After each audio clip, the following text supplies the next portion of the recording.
और हमने शुरू में ही कहा था कि मैया सम्मान योजना चुनाव जीतने के लिए मास्टर स्ट्रोक हो सकती है, जो हुई भी, लेकिन उसे बरकरार रखना सरकार के बूते की बात नहीं है।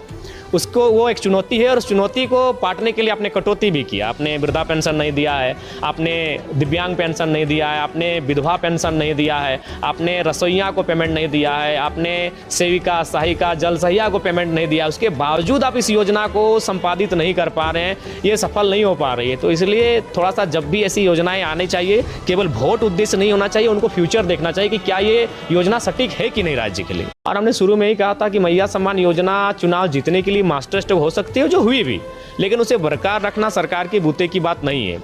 उसको वो एक चुनौती है और उस चुनौती को पाटने के लिए आपने कटौती भी किया। आपने वृद्धा पेंशन नहीं दिया है, आपने दिव्यांग पेंशन नहीं दिया है, आपने विधवा पेंशन नहीं दिया है, आपने रसोइया को पेमेंट नहीं दिया है, आपने सेविका, सहायिका, जल सहिया को पेमेंट नहीं दिया। उसके बावजूद आप इस योजना को संपादित